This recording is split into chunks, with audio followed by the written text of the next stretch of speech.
I'm Jerry Garfinkel, and I'm the treasurer of the Jewish Studies Center, and I want to welcome everyone to our class on Introduction to, well, actually the official name is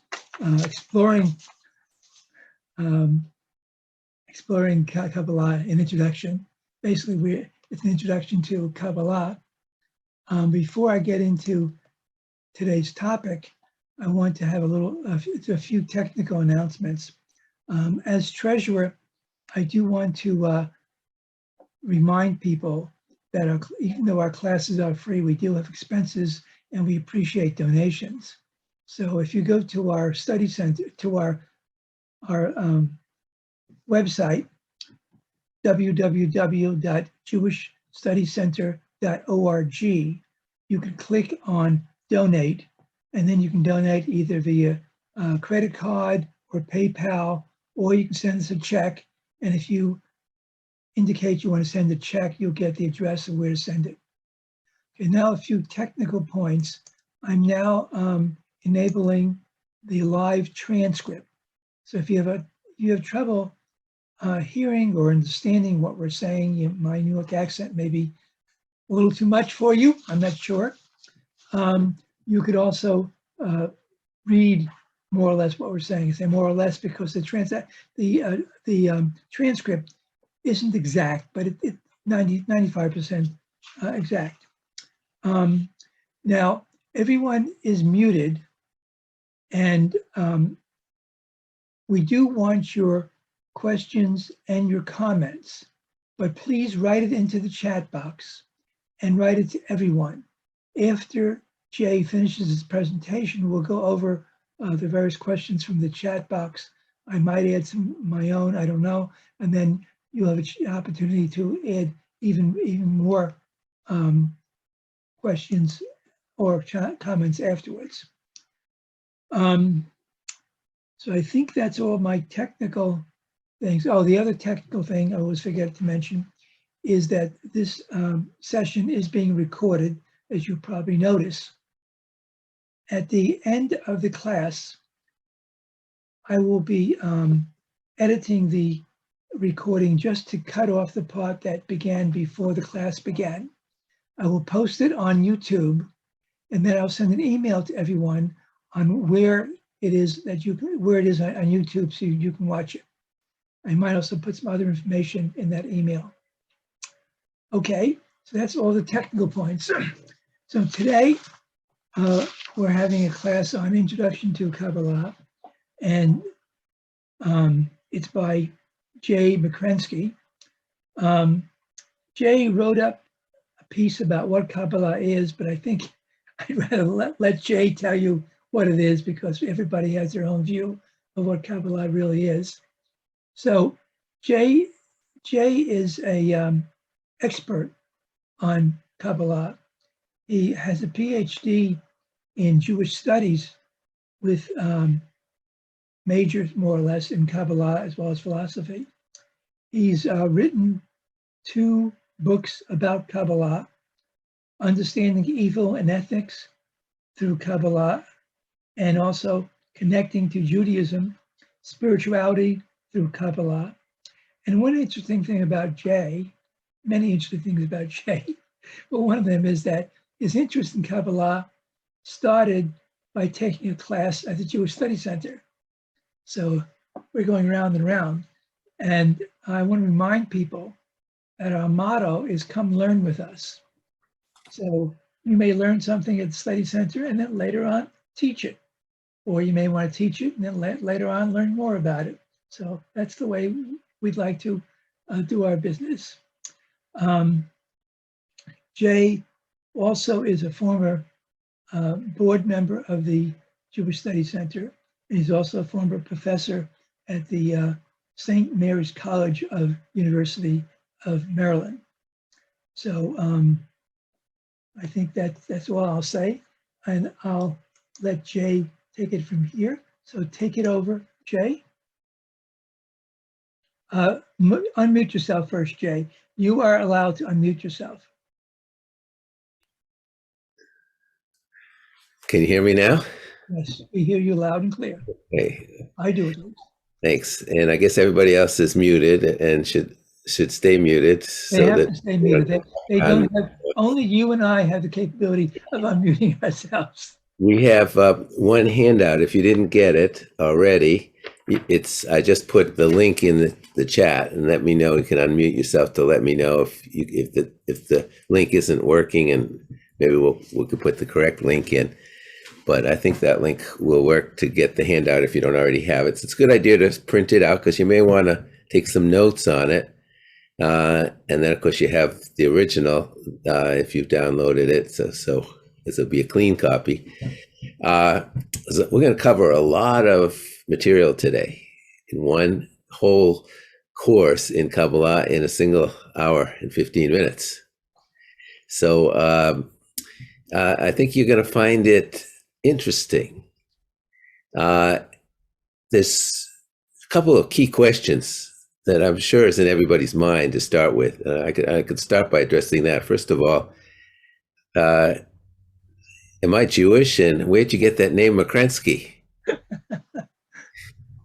So, yeah, I am Jewish, and it's a Jewish name. All the McCrenskys are related to me from my grandfathers that came into Boston from Poland in the 1890s, and they thought they'd take a mick like everybody else. But Boston was very Irish then, and they turned Medansky into McCrensky. So that's the story of the name. And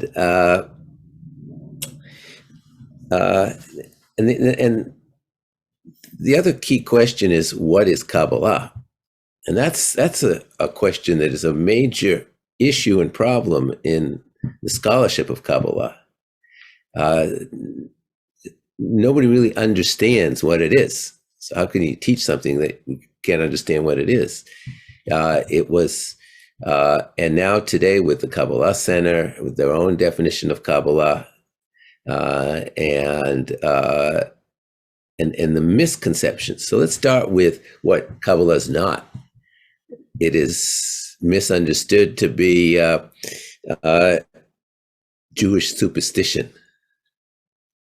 First, Kabbalah is not just Jewish. This is a very strong Christian Kabbalah tradition that started in the 14th, 15th century and became much more popular than Jewish Kabbalah in the 18th and 19th centuries, and still continues. It's much of European philosophy is based on Kabbalah, or was influenced, let's say, by Kabbalah. And that's an interesting study in itself that we don't have time today to get into, but it is profoundly influenced the Enlightenment and modern thought in Europe and in Christianity, but not in Judaism, interestingly enough. Because Judaism lost Kabbalah, lost it from the 1720s. Within a generation of the 1720s, Kabbalah became lost, and it was mainstream Judaism for 300-400 years. And its origins, the basic concepts go back to biblical literature, the Psalms, Proverbs, and Torah itself. To Kabbalists is a transmitter of Kabbalistic revelation. So what is Kabbalah? Well, Kabbalah is not only not superstition, but it's not magic. It's not creating debits. It's not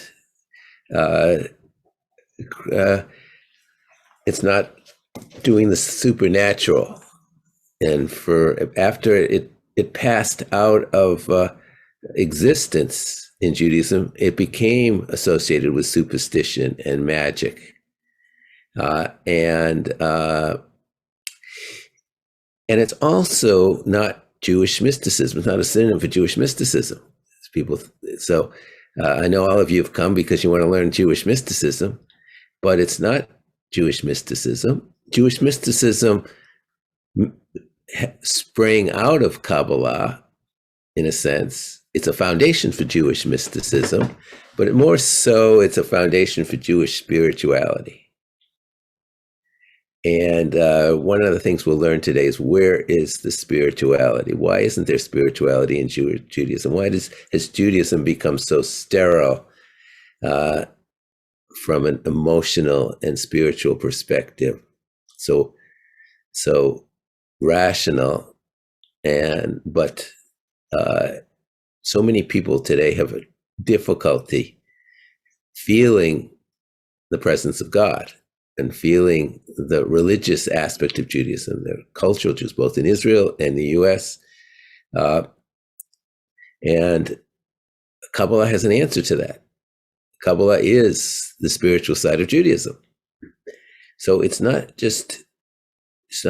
mysticism, but you'll see as we talk about Kabbalah where the mysticism can be and how you can use this to really feel connection, the devakut, the connection to God.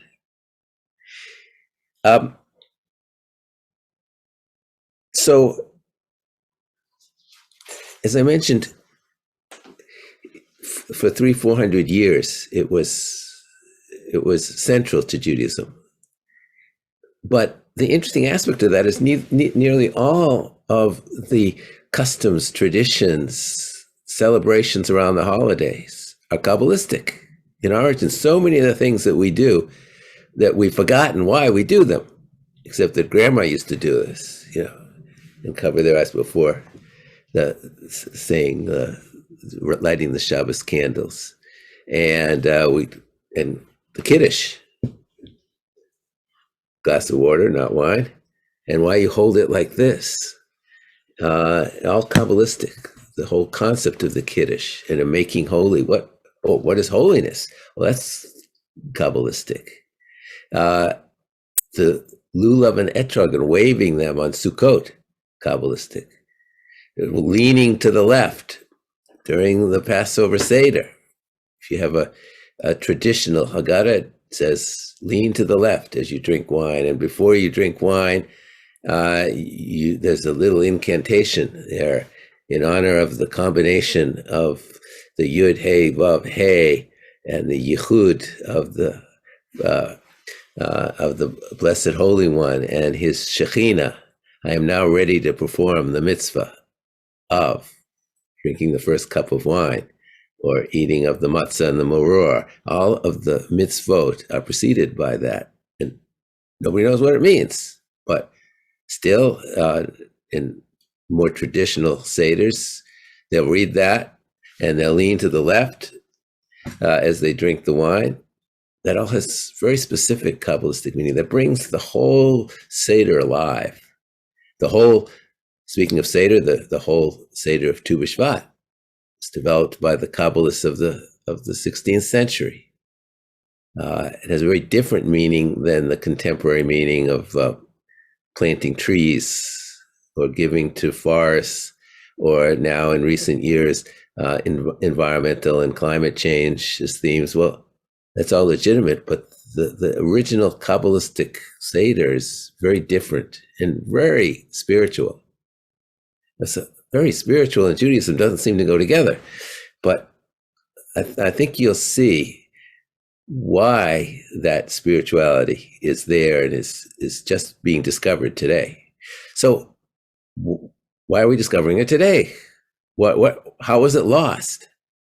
Well, as I mentioned, in the 18th century, the 1723, 24, around then, suppose the chief rabbis, hereditary rabbis of Poland, which was the capital of Eastern European Judaism, were worried about the proliferation of Sabbateans, Shabtai Tzvi legacy. Shabtai Tzvi was a century before that, but still his disciples were active. There are active cult-like groups, Sabbatean groups all through Eastern Europe. And Shabtai Tzvi and Jacob Frank, who followed him, were a huge turmoil to Judaism. The people got up and packed and were ready to follow the Messiah to Israel, and many converted. But even more scary to the rabbis was that they were disregarding the mitzvot, because Shabtai Tzvi said, I'm the Messiah, you no longer have to follow mitzvot. So it was a very dangerous movement to traditional Judaism for the 1700s. This is the beginning of Hasidism. Hasidism was of great concern to the Mitnagdim and the Haredi rabbis all throughout Eastern Europe. And that was considered Kabbalistic. Still is today. That's an aspect of contemporary Kabbalah. And we'll talk about that tonight. But so the rabbis said, you can't study Kabbalah until you're over 40. And you've already learned the fully the Torah and the Talmud and all of Jewish law. Then you're ready to study Kabbalah. And of course, by the way, you should only be male to study Kabbalah. And so within a generation, it was gone. Rabbis weren't even being taught. Even Orthodox, even Hasidic rabbis weren't being taught. So within a generation, nobody knew what Kabbalah was. It became mysterious, associated with the unknown and secret societies, and as I said, superstition and magic. So that's why it was lost. And today, well, not until really almost the 90s was there even a course in Kabbalah in rabbinical schools in the United States, not just Orthodox, but not in Reform, not in HUC. Jewish Theological Seminary had a great Kabbalist there, but I asked many conservative rabbis who were there at the time. Abraham Joshua Heschel is a great Jewish thinker. His books are extremely Kabbalistic. God in Search of Man and Man in Search of God. The core con is afraid to. So, and Rav Kook, first chief rabbi of Israel, great Kabbalist, and he said on his dying bed, it's known, he said, the one thing I regret and I repent for is that I taught Kabbalah as much as I did.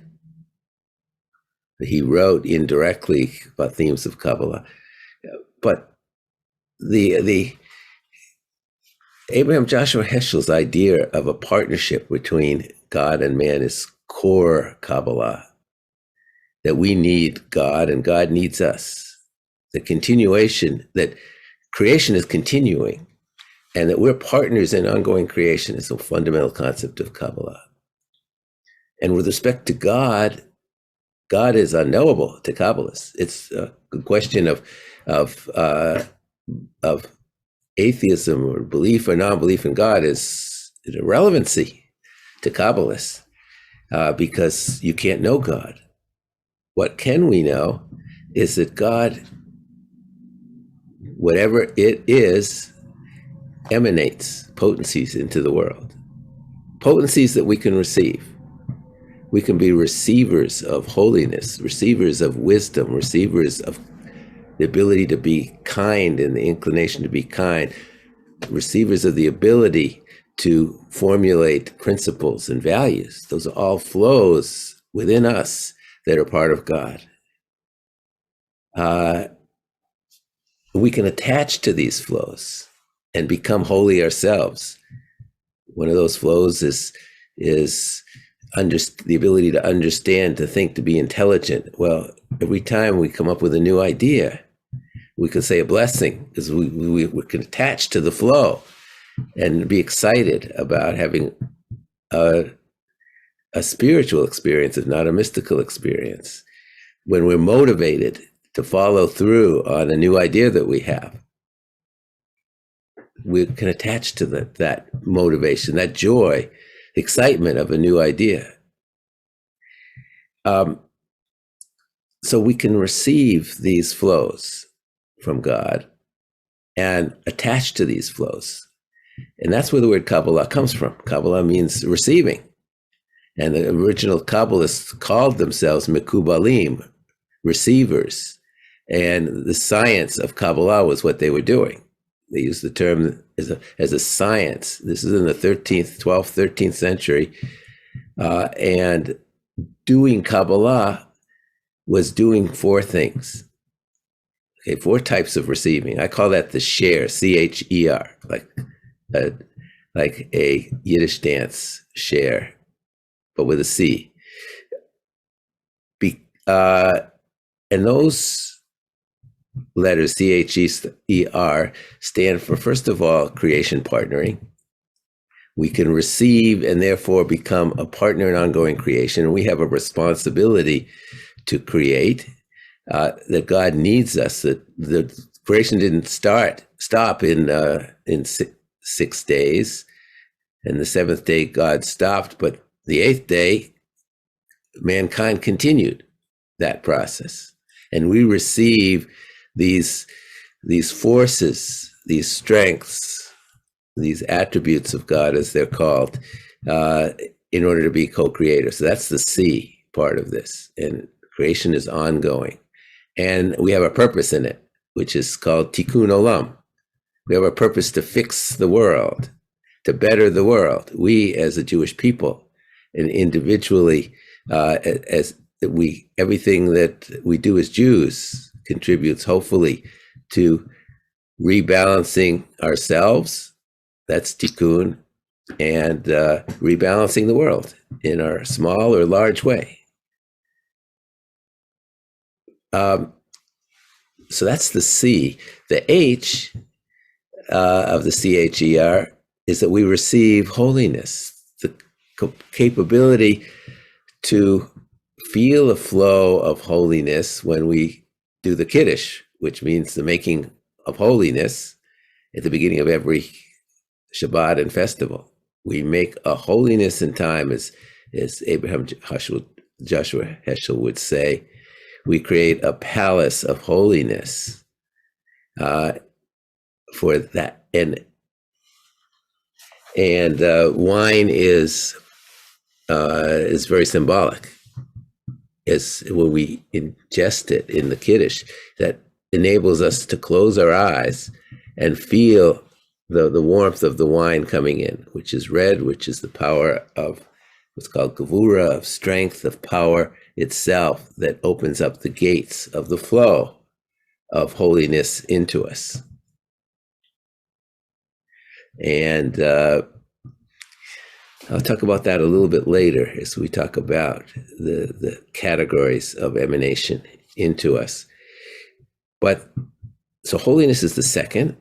The third category of receiving is ethics. We receive the ability to discern right and wrong, to flow from God, to either sin or and become evil even, or to do good. And there's a balancing, to use that word again, balancing is holiness. And making holiness is fixing the world from sin and from evil and bringing out the good side. And we're going to learn in a little while, about 6 hours. This is a long lecture, so no, just kidding. So I wish I could hear people laugh. If anybody wants to turn on their pictures, that would be great. Then I could see more people that way. Yeah, great. Thanks, Carl. Gail, good. Second, Carl. So, yeah, anyone who can turn on their pictures, it'd be great to have, to see more people out there.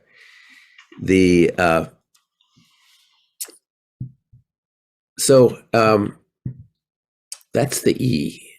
And the last part's the most important part to the early Kabbalists. The whole Zohar is based on the R of the CHER, which is revelation. The Zohar, which is sort of the most important culminating book, or 12-volume book of Kabbalah, is in the form of a midrash interpretation of Torah. And it is a compilation of rabbis in 1290s who would gather every Shabbat and talk about the Parsha. And Moses de Leon would run home and write it, plus other similar writings going back 100 years before that, and 40 or 50 years afterwards became the Zohar. And the Zohar is not a work on Kabbalah. It is a work of Kabbalah. It's a work of doing Kabbalah. And what these rabbis were doing was trying to draw revelation out of Torah, using the framework that I'm going to explain tonight, and the symbolism of Kabbalah to devise new meaning about all of the CHER, about our role in creation, partnering, holiness, ethics. But revelation is the most important part of that. So that's an introduction to receiving. The next important part to understand of Kabbalah is what I'm going to have to do now that I've gotten used to seeing everybody. I'm going to have to do a share screen and pull out the document that was sent to everybody, or the link was sent. And if you missed that, we could put the link back into the chat.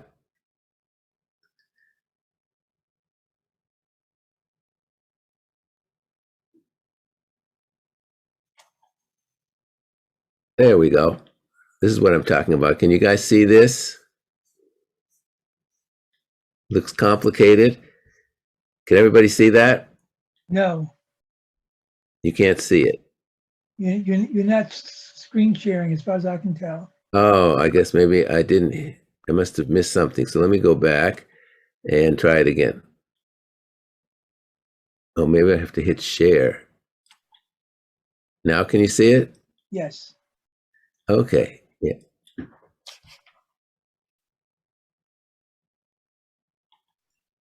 Okay. Yeah, this is better. Now I can see you guys too, a little bit.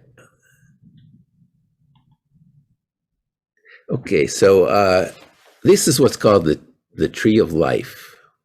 And you see on the right side, there's creation, partnering, holiness, ethics, and revelation, because this more or less falls into these categories of receiving.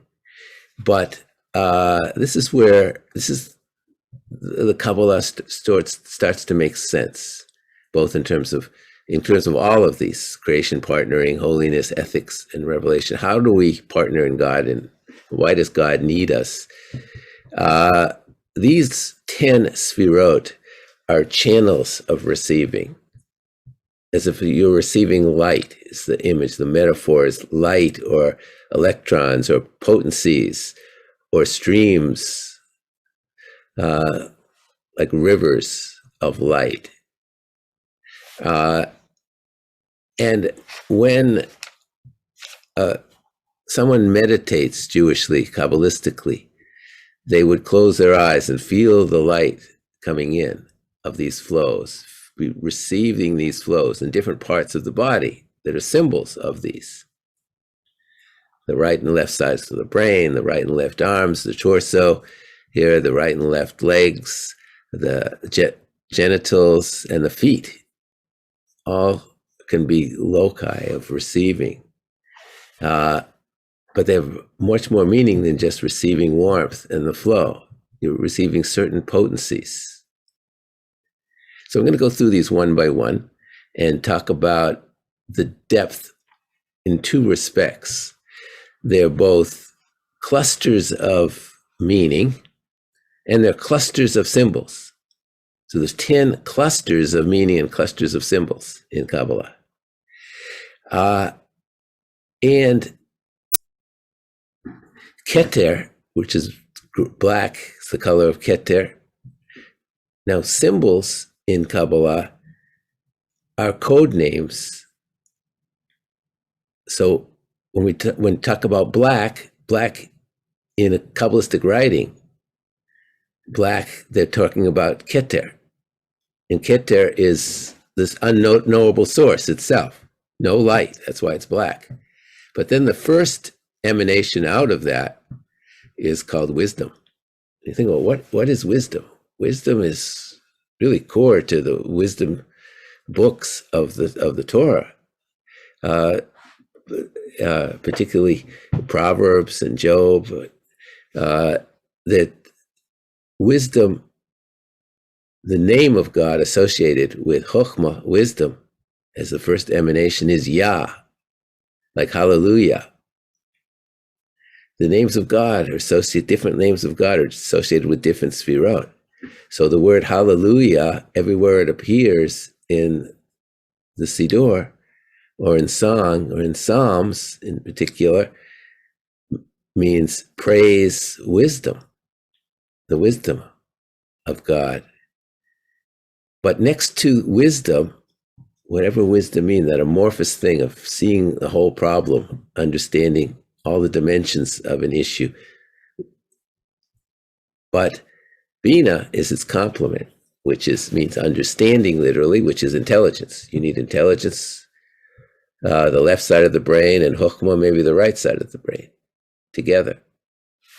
But there's always potential for evil inclination on this left side. So as we're talking about the right side, wisdom, and the left side is intelligence that we need in order to be able to come up with any new idea. You got to combine wisdom with this sea, as it's called, of intelligence.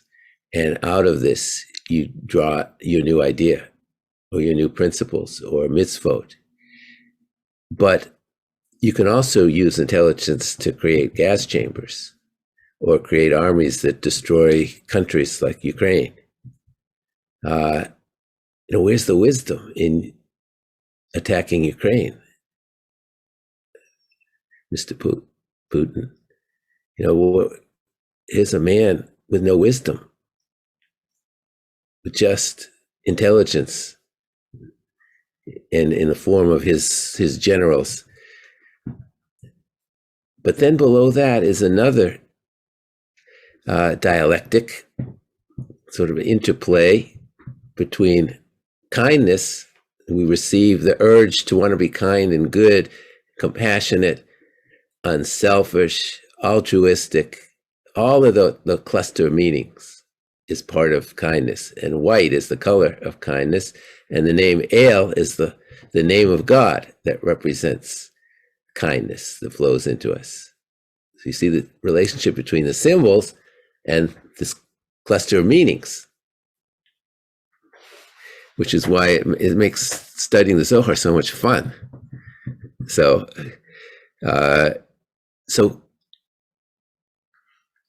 you have that next to, and as a partner with power and strength, and the coalescence that we have as a people, as a society, as families, as tribes.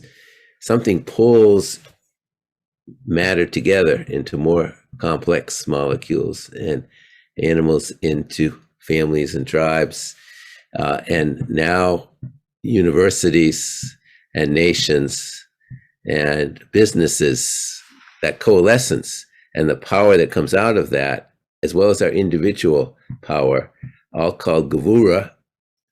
It's a power, and the second name is Din for that coalescence, governance, you might call that ability. And that color is red, which is why we use red wine, not white wine, to say the Kiddush, because we need power to open up the gates of wisdom, understanding, of kindness, and of power, not to mention the 5 to follow below.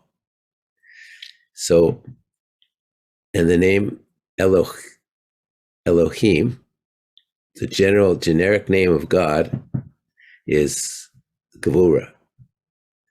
But this evil inclination connected with Gevura too, right? You have power, you can have abuse of power. To Kabbalists, the book of Bamidbar that we're about to start and the week after next. And not Devar, Bamidbar. The book of Bamidbar is really about corruption of power. And even Moses Rabbeinu could sin with too much power. So interesting. That's gives you a taste of the level and the depth of Torah interpretation that comes out of Kabbalah. And that's what the Zohar is about. The sixth Sphira, which is sort of the crucial nucleus of this DNA molecule, as I like to call it, which is really what it is called Tiferet, which means beauty. And beauty represents something that's totally balanced and equilibrium. I mean, the perfect features on someone is a beautiful person, but also the whole sense of oneness and unity and completeness in the world, and harmony, key part of Tiferet. So it's a whole cluster of meaning all around the idea of a force of balance and harmony in the world that holds the molecule together. It's like the nucleus. That name for God is Yud He Vav He, called Adonai, but the letters are Yud He Vav He. We don't know how to pronounce them. It's too holy to pronounce. Holy, well, that's because this is holiness. All of this Sephira, as it's called, in the plural Sphirot, 10 Sphirot, this Sephira, Tiferet, is holiness.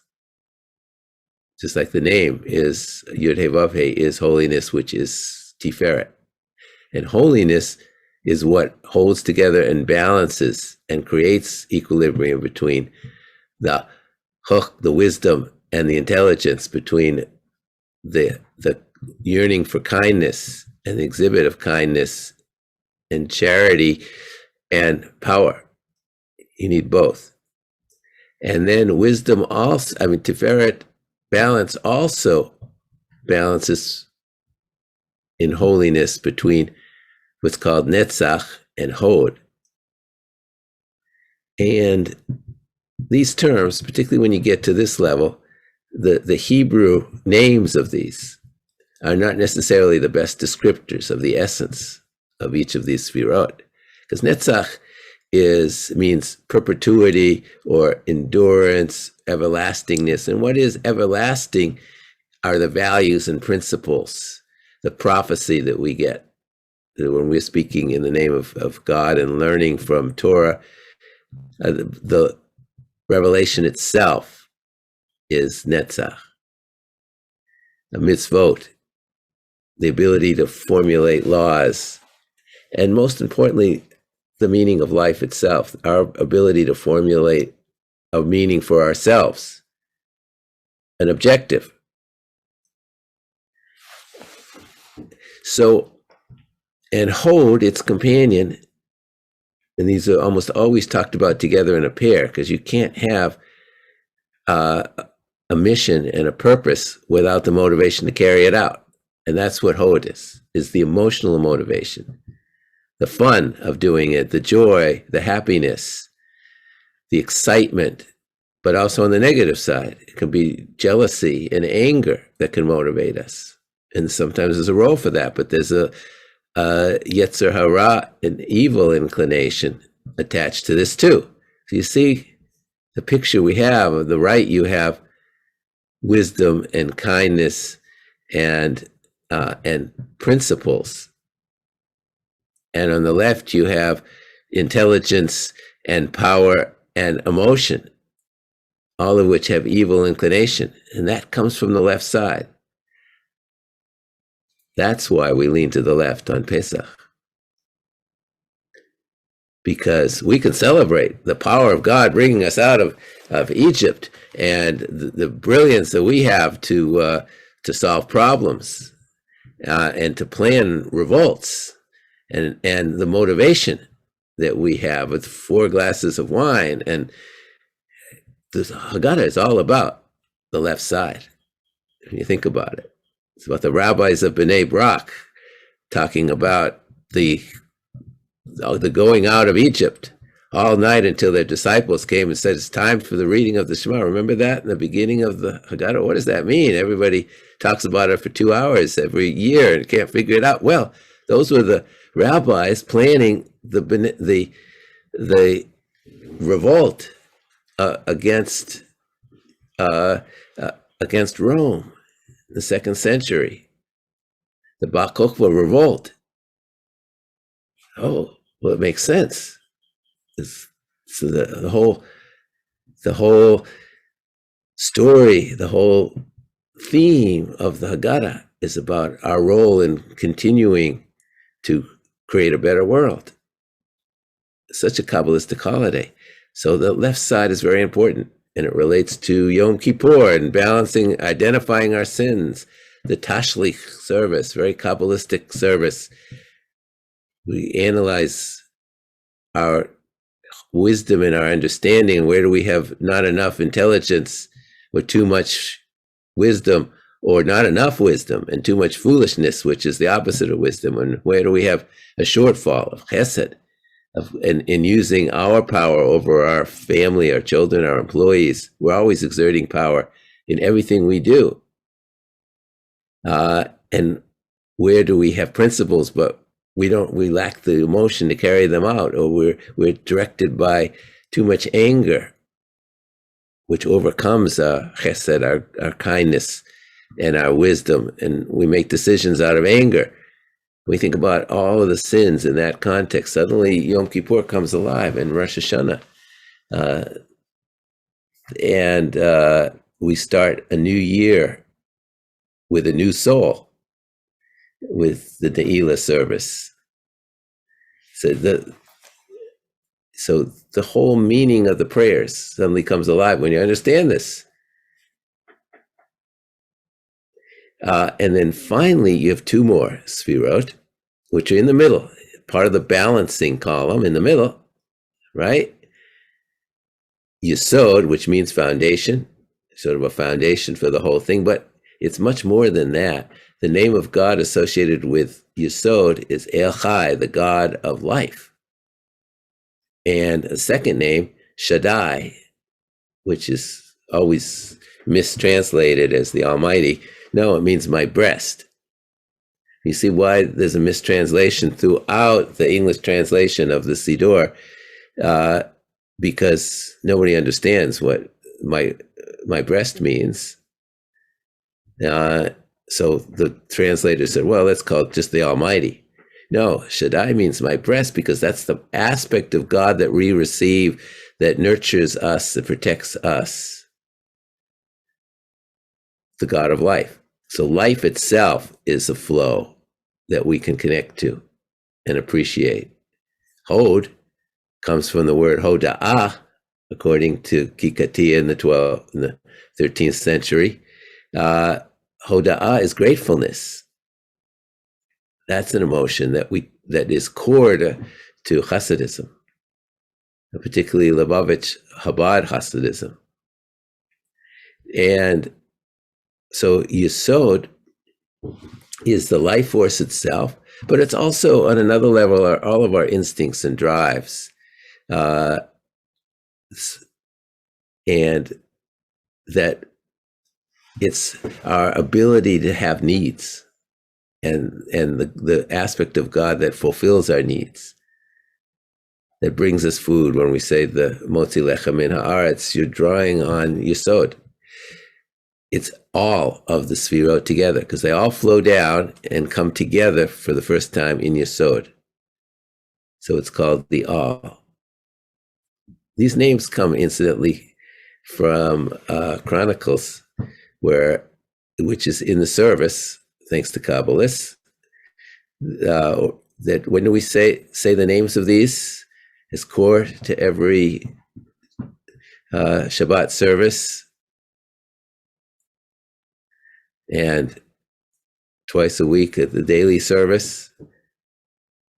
The 7 lower ones, L'cha Adonai HaGedula v'HaGavura v'HaTiferet v'HaNetzach v'HaChod Kikol, all.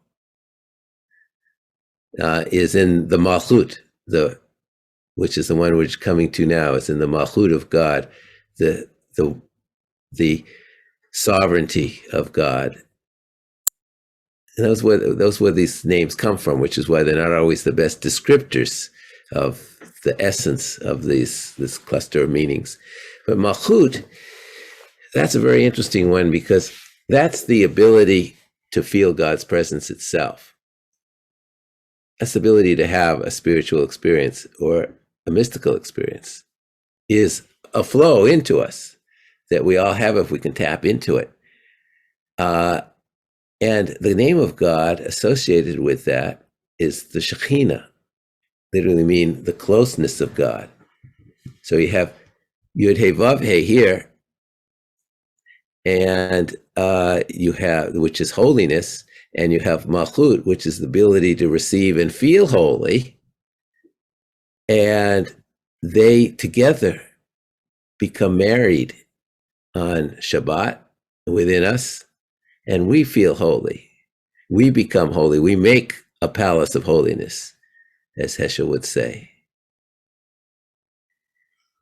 The Chadodi prayer and the whole Kabbalah Shabbat service is about bringing about this unity of Malchut and Tiferet, of the Shekhinah and Yud He Vav He.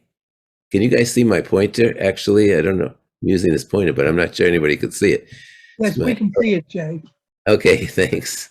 Yeah, so that's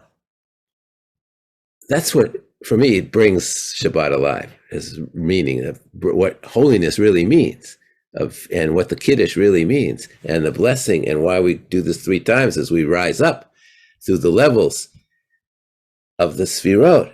When the woman of the home is ready to say the blessing over the candles, then all of the Sfirot, Yasod, is ready to flow in. And the Yasod is the very Sfirah that represents the sexual organs that unite the bride, the Kala, which is what the prayer Lecha Dodi is about. Go out and meet your bride, Lecha Dodi, which is Tiferet. We must begin the face of Shabbat. We must receive Kabbalah, Pnei Shabbat, Kabbalah, the face of God. We must be Kabbalah. We must receive. That means we must receive holiness. So we've got to bring within ourselves this unity of Malchut and Tiferet, and that's unity is what begins every part of the Seder. Every glass of wine is in honor of Yud. It brings the Yud He Vav He, which is the Chokmah, the Bina, the 6 in the middle, and the He, the second He is the Shekhinah, all together in one unity called holiness. So I'd ask, does this all make sense? But you can't talk, but the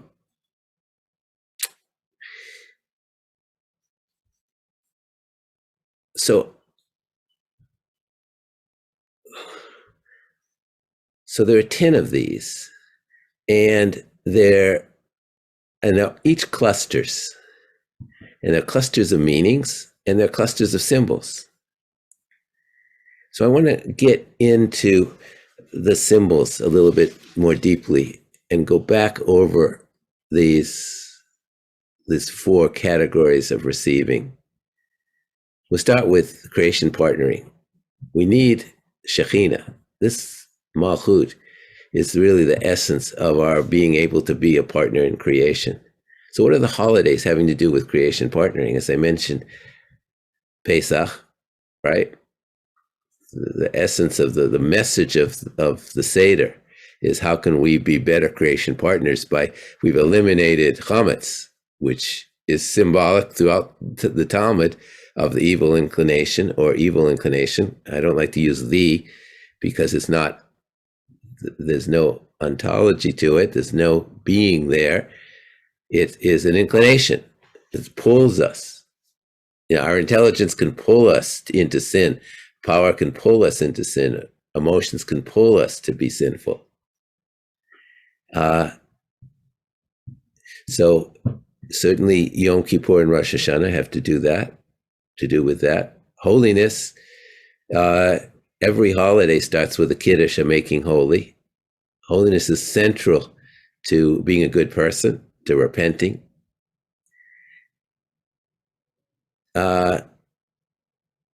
Ethics, again, Yom Kippur and Rosh Hashanah is all about ethics. And full moon every month are prayers about repentance and ethics. And wisdom and understanding is the level of revelation. Because if we can mystically bring together wisdom into our understanding, then we can understand and articulate and express what our principles are or should be, what we yearn for, and what our personal mission is. And it gives us the emotion out of that to carry it out in ongoing creation. So let me stop the share for a moment. Now I can see everybody again. So in a few minutes, we're going to open to questions, and we can go into greater depth into some of this.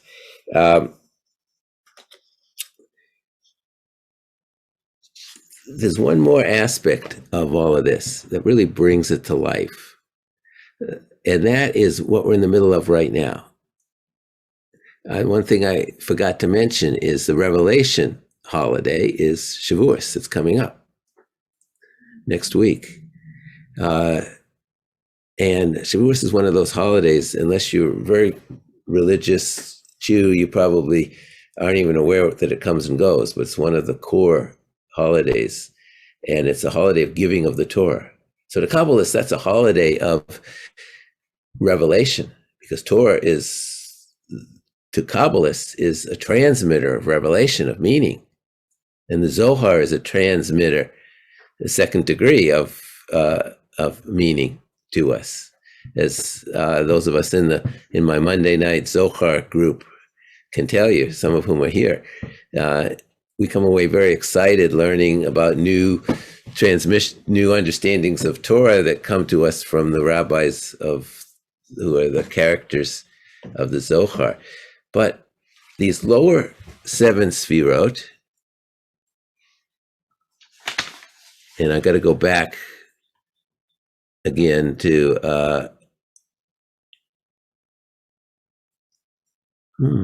share screen. I'm going to go back again to see if I can pull that. Is it up again?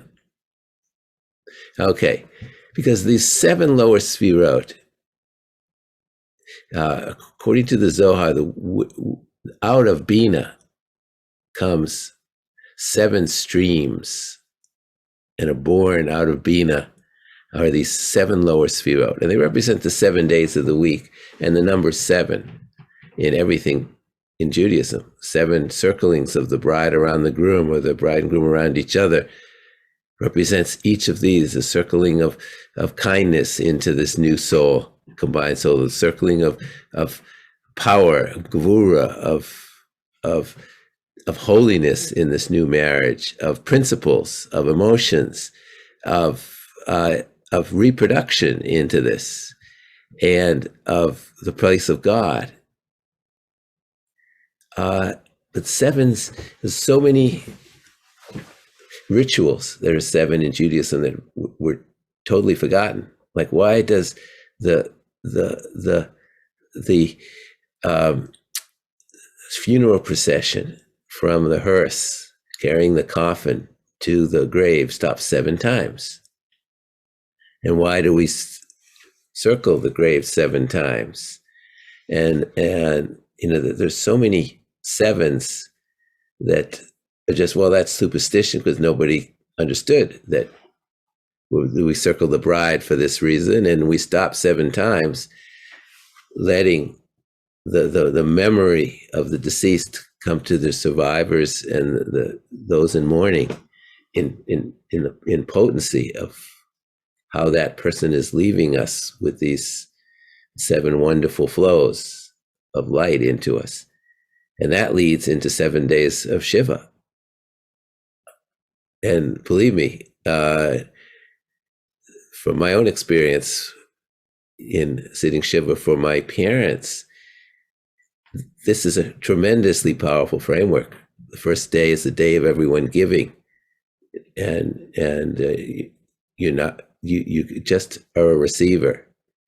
And the second day, a little bit of power comes back. The third day, some balance and harmony. The fourth day, you can start to formulate principles again. And the fifth day, you have emotion again. And then life, you start to feel alive again by the sixth day. And the seventh day, maybe you'll feel the presence of God. So the 7 days of Shiva make all of this sense in the same way. And now, what I'm leading to is the 7 that we're in right now, which is the 7 weeks following Pesach, culminating in Shavuos, which makes Shavuos such an important holiday because it's the culmination of 49 days, 7 weeks of 7 days, leading up to Shavuos. And each day is a combination of 2 of these Sfirot. First of all, the week of Chesed, and the first day, which is the second Seder, is Chesed and Chesed. Then you have Gevura in Chesed, so you have compassion within empathy, and Chesed and Chesed, and you have power in our kindness, and so forth through all of these. So what is today? Today is the week of Yasod, the week of healing, of need, of health. Where do we need? It's not quite sunset, so it's the day of values and principles in our Yasod. And tonight after sunset becomes the day of emotions within our Yasod. And Yasod is need fulfillment in the larger sense. It's also righteousness. Our ability to make the world right, because all of the Sfirot come into this. And Joseph is the forefather associated with Yasod, because he made the world right. He's the first person who fixed the world by saving the world from starvation in Egypt. And so that's the week of Yasod, and this is what's our purpose in making Yasod, making the world right. That's Netzach right now. So let's do the prayer for the counting of the Omer and just reflect for a moment. Since it's not quite sunset, we'll do today's as opposed to tonight's coupling, which is Netzach Sheba Yasod. Our values, principles, our ability to have ethics, and our mission in life, whichever aspects of those you come to mind, within our basic foundation of need awareness and of righteousness and peace. Peace is also part of Yasod. The ability to make peace, the ability to feel peace is Yasod. So close your eyes, I'll say the blessing, and we'll just dwell on this for a minute. So, because the name of this is this lecture is Experiencing Kabbalah, not just exploring Kabbalah, but experiencing Kabbalah. So we've got to have a little Kabbalistic experience. And if I had my accordion out, I'd play some music for it. But, so, L'Shem Yichud Kedusha Baruch Shchinateya, in the name of the unity of the Kadosh Baruch Hu, of the Holy One, praise be He.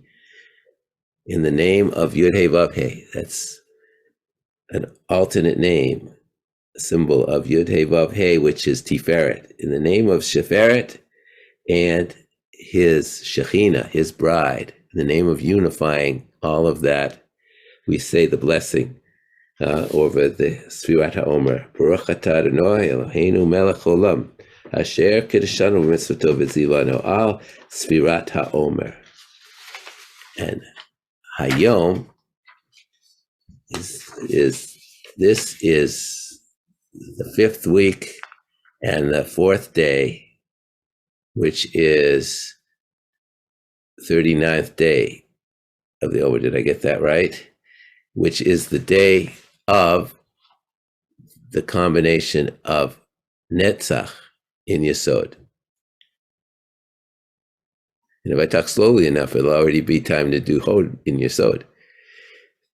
Believe me, do this for the rest of the next week. So next week is the week of Shekhinah, and each of these within our ability to feel God's presence and feel the closeness of God to us.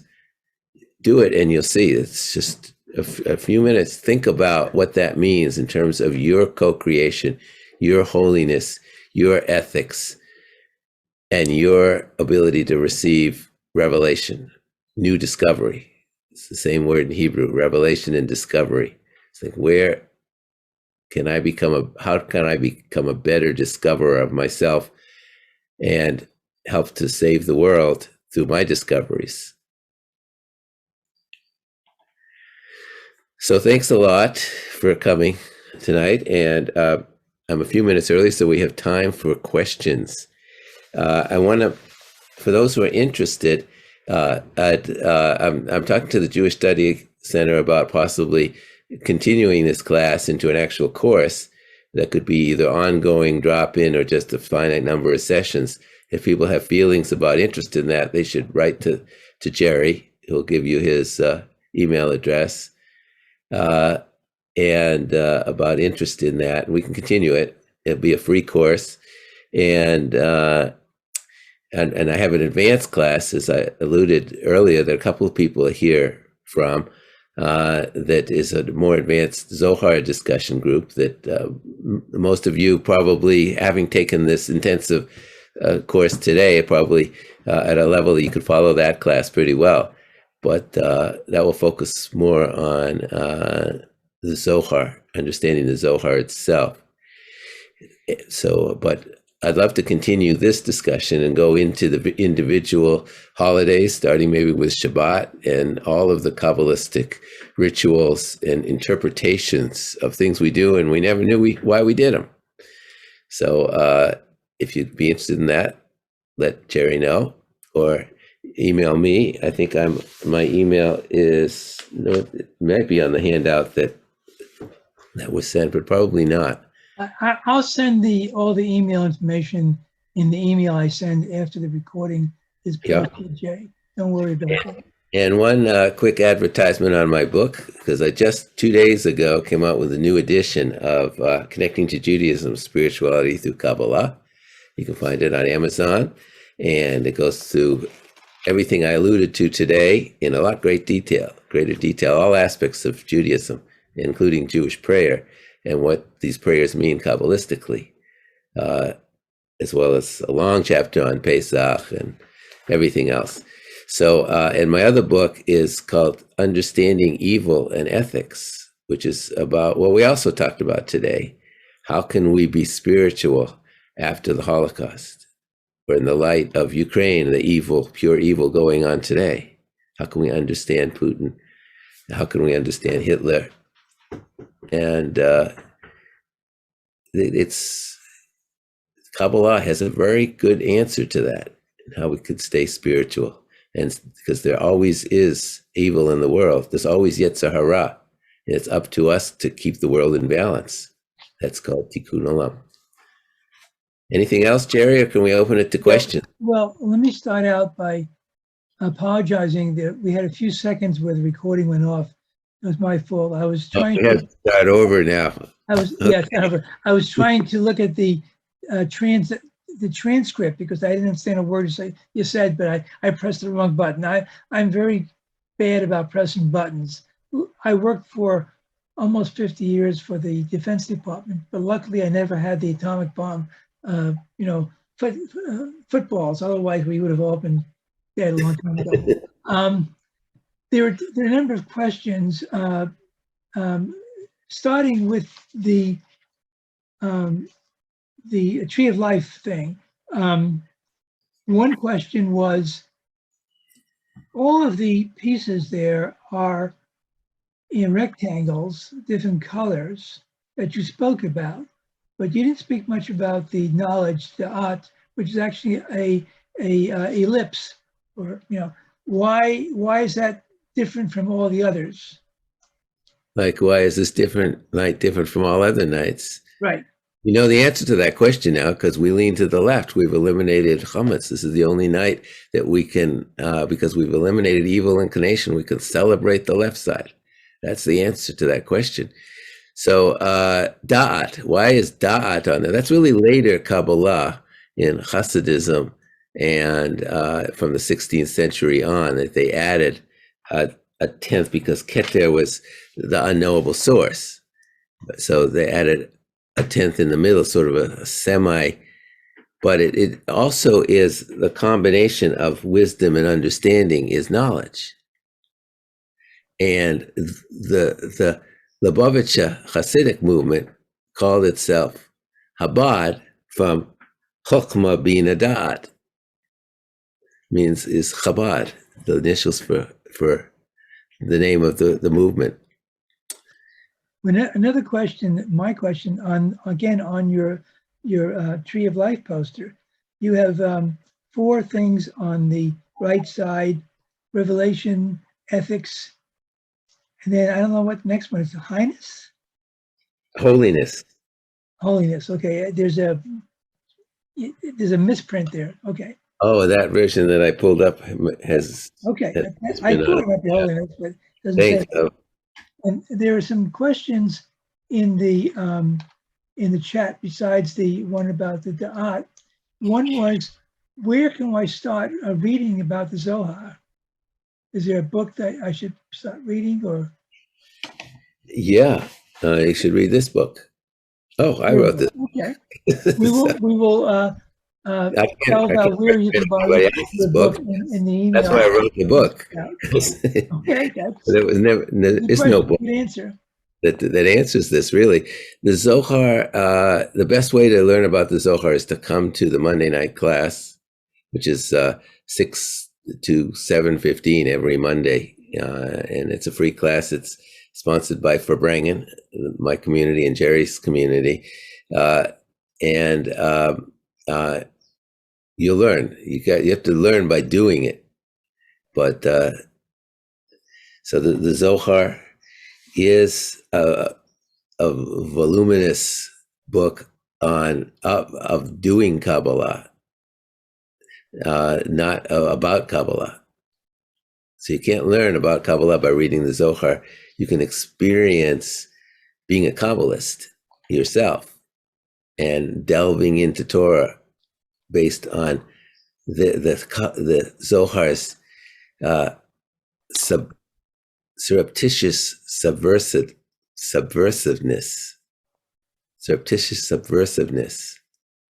And I'm going to write a paper about that because that's a new approach to the Kabbalah, but that's one of the reasons that the Zohar was forbidden to be studied until you were 40 and well-versed in Torah and in commentary and Midrash, because it's surreptitiously subversive to the Midrash.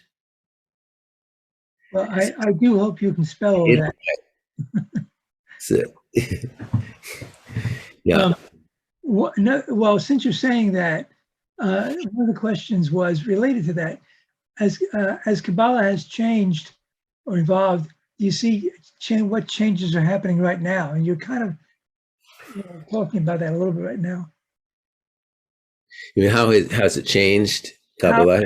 How do you see changes happening now? That's the question. Changes in Kabbalah or changes in the world? Well, the world's obviously changing, but the question is from Shoshana. Maybe Shoshana might want to say it better herself. Yeah, Shoshana, do you want to elaborate on that? Yes, thank you. Well, because there's been different types of Kabbalah. There's the Merkava, there's, the Hasidic kind of notions on Kabbalah, and then with Moshe de Leon in the 13th century. So, and of course in Sfat. So there's been kind of different ideas and evolutions. And I know the 10 Sfirot once were like a little different in the Eitz Chaim. So I'm just wondering that since Kabbalah has evolved, like Judaism has through, Talmud and Midrash. Do you see changes happening in our ideas of Kabbalah now, or are there any great rabbis who might impact it? Yeah, there's a lot of different approaches to Kabbalah, and many, if not most, are legitimate approaches, because there are a lot of Jews and everyone has a different opinion. And some, like me, have 3 views of, or 20 views of the Zohar. And what I just told you is a new approach to the Zohar, of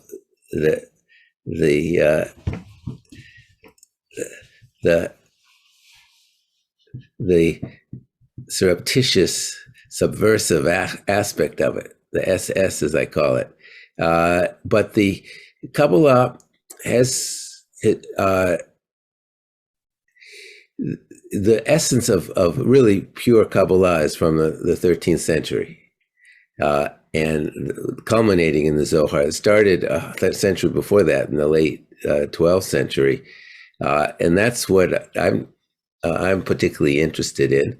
Contemporary Kabbalah, that's a very good question that you have with regard to contemporary Kabbalah, because there's a lot of different schools of Kabbalah, and both in Israel, in various Haredi communities, in Hasidic communities. Each Hasidic group has their own interpretation of things, and Jewish Renewal.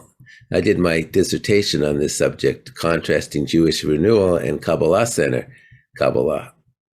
And why is it that people could not relate to Jewish Renewal Kabbalah, which comes out of Hasidism? And they flocked to the Kabbalah Center, just sort of a New Age approach to Kabbalah. They redefined it as almost like a Scientology, but in the Kabbalistic approach. But they have much more emphasis in the Kabbalah Center on the concept of receiving. And am I receiving for myself alone, or for the sake of giving? It's the core, the ethics side of it. And Jewish Renewal Kabbalah is one of rising up mystically through the tree of life, through levels, which I call the CHER, but Hasidism calls the level of Asiya, Yetzira, Bariya, and Atzilut. And people have a hard time grasping that. Now, Zalman, who's my teacher, that had a lot of meaning to him, but there was always a problem in Farbrengen and in other Jewish renewal communities of making sense of that. So different approaches, that's an example of different aspects of the same core of the 10 Sfirot, and what those mean is a great difference of perspective. And there's no right or wrong. What does it mean to you at each of those 10 Sfirot? And that's why our discussions are so interesting in the Zohar group, where one of us may be arguing that, well, this is really all about Chesed. He's called Paul, right? And I would say, no, it's about Netzach. And, Chesed is giving and kindness and compassion, and Netzach is mission and purpose and principles and values. And we both come to different meanings of the Torah passage that the Zohar is talking about from that. Well, that's beautiful. That's doing Torah. That's doing Kabbalah. So what you heard tonight is my understanding from years of study of Kabbalah of what is most meaningful to me in a contemporary sense of the meaning of these 10 Sfirot. Jay, let me come in a little second. First of all, other people who might want to ask questions now, I'm going to people can unmute, but what I would like you to do, I'm not sure I can do that now. On the bottom of your screen under reactions, you can raise your hand. You can raise your hand sort of symbolically, and we can see that, and then we can get your questions. But I have another question for you, Jay. You mentioned at the beginning of your presentation that Kabbalah is not solely Jewish, that there's Christian, maybe other types. Are there connections, either personal connections or philosophical connections between Jewish Kabbalah and non-Jewish Kabbalah currently? Yes, there are connections, and I'm one of the things I've always wanted to do, if I can get around to it, is do a book on Christian Kabbalah.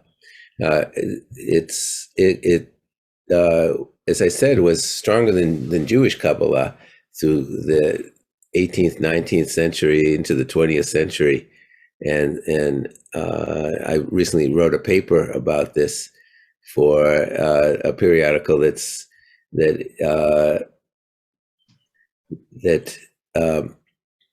is really for, what's the name of the group? The Masons.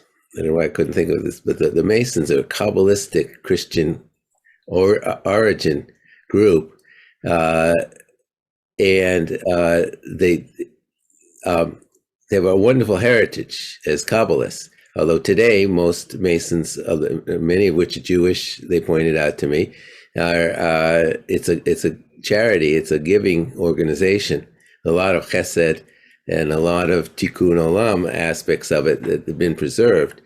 But so I wrote an article about exactly that question of the overlap of Christian and Jewish Kabbalah, which I send anybody, if you're interested, a copy of that article that was published in their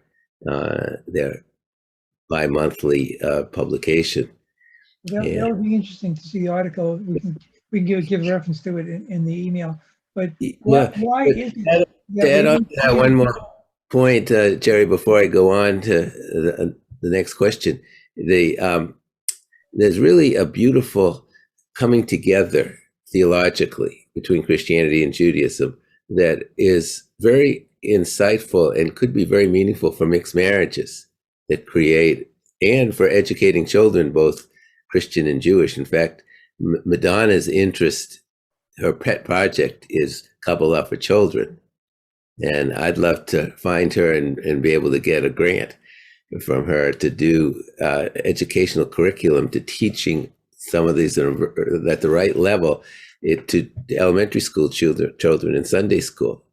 And what Judaism needs is Kabbalah and Jewish education, and teaching people to be spiritual from the first grade.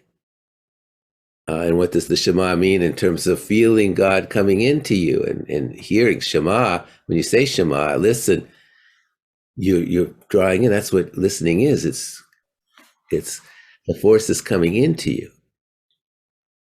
And the same thing with Christianity. The same tree of life just relates to God in different ways. I mean, Jesus is clearly Tiferet, the essence of holiness and bringing balance into the world. And the Father is Keter, the unknown source.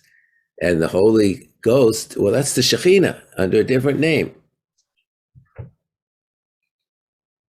That's interesting, especially since Madonna is from the same city I used to live in, and my first child was born in Rochester, Michigan.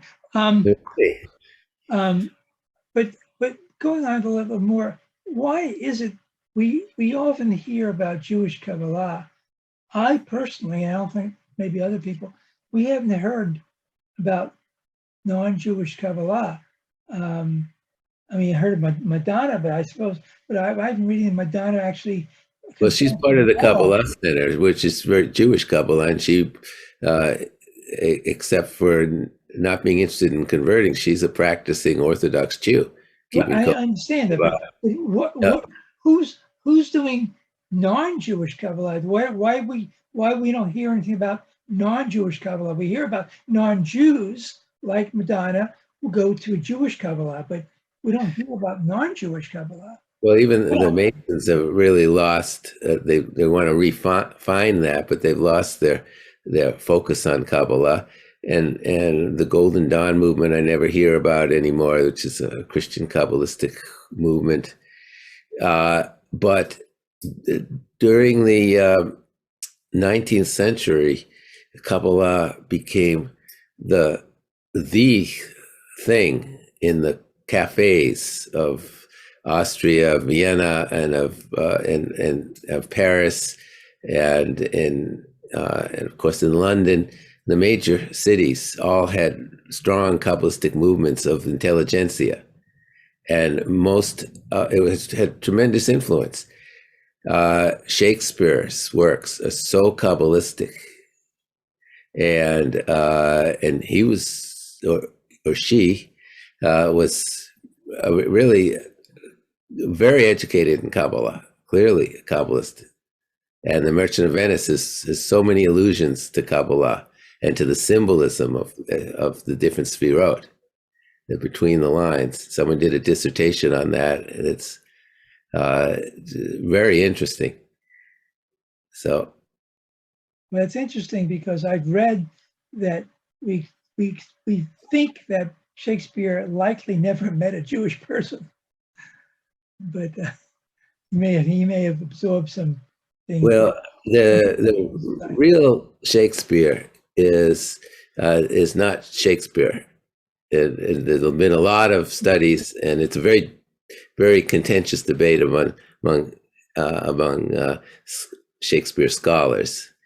But Shakespeare was really an uneducated actor on the stage.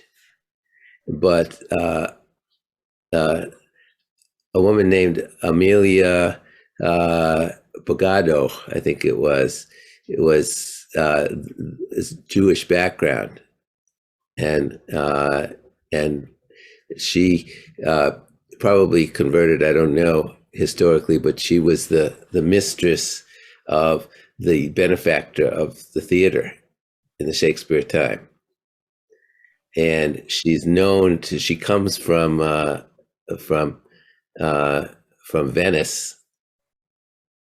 So, well, no wonder so many of the plays take place in Venice, and it was known that she studied Kabbalah and became a very learned person, both in Judaism and in Kabbalah. And maybe her husband or her partner was such a donor and a benefactor because of her. But she wrote the plays, is what many people believe, and I firmly believe it. It makes so much sense. There's so much allusions. First of all, you could argue that these plays must have been written by a woman, and even the sonnets. But so that's an interesting side. Well, I have heard, these theories that Shakespeare didn't write Shakespeare's plays, and other people. I haven't heard about this lady though. There's all kinds of theories about theories of who wrote them, but she, if you understand Kabbalah and you see that in between the lines and in the themes of the of the various plays, then it just makes, it's got to be written by a Kabbalist. She's the only Kabbalist at a time when there weren't any Jews allowed to be living in England, unless they were, I guess, mistresses. So, okay, well, I have no other questions. People can unmute themselves, and if you have some comments, otherwise we'll close down the show. And again, let me repeat again, when the email comes out, there'll be various information on it besides where the recording is. We'll give you Jay's email, you contact him. We'll give you a way to say whether you want some classes at the Jewish Study Center on Kabbalah that Jay would teach. There may be some other reference and material that Jay will give me. So there'll be a lot of stuff in the email that'll come. And today is Wednesday. It'll probably come Friday or so. I'll get it done by Friday. Otherwise, it'll be on Sunday. Okay, wait a second. Jay, this was absolutely wonderful and enormously stimulating. Where would this lady have studied? Who would have been her teachers? I think her education probably was when she grew up in Italy. Mhm. She was very educated and in educated circles, and I do not. That would be a very interesting question because I don't know the bibliography of Amelia, Okay. but it. I think it was known in one of the articles that promoted the idea that she's actually the author. That they have evidence that she was a student of different schools of Christian Kabbalah. That's all that was available, but it was clearly available at the time in London, along with the other centers, the major capitals, as Christian Kabbalah. Do we know the names of some of the quote leading lights in the Christian Kabbalah? Yeah, sure. I mean, Locke was a Kabbalist. John Locke? Yeah, and I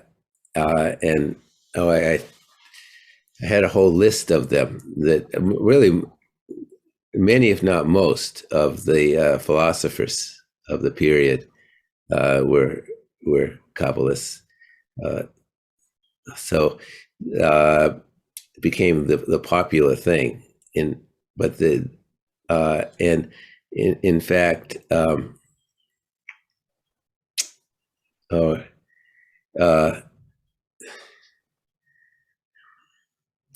I can't really remember at the moment, but there's really a deep influence, even Kant, and so. Yeah, I guess what's intriguing to those of us who are not well versed in this at all is what the transmission lines were from the Jewish sources into the Catholic world and maybe the Protestant world. Well, Spinoza was an influence, and he was quite deeply into Kabbalah. In fact, he wrote that the person who most influenced him was Cordovero, a 16th century Kabbalist in the early 16th century, and he said that's the most, and it's in his. He's not a Kabbalistic philosopher in a sense, but it's you can see the influence in his writings. It would be an interesting PhD dissertation for somebody. So I gave a talk about this for the Spinoza Society of Washington. Okay. They were fascinated with that idea and the connection. Okay. Work remains.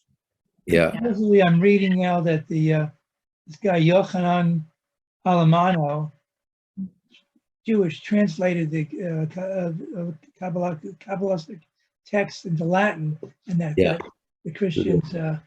Yeah, in the 15th century, he did, and that started a movement. It was really converted Jews that translated the Zohar, showed you how central the Zohar was to Judaism and Kabbalah, and certain priests really became interested and adopted. But much of the influence were Jewish converts in interpreting and developing Christian Kabbalah.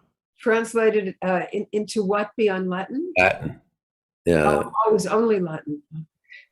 Okay. Well, I think eventually it was translated in other languages, but I've never seen any translations of the Zohar other than into Hebrew and, of course, into English. Yeah. Okay. I think we'll end this now. I thank you very much, Jay, and we may have classes later on in the Kabbalah, and I'll tell you in the email. I'm going to ask you to write a short email to info@jewishstudiescenter.org, but I'll put that in the email. Don't worry about it.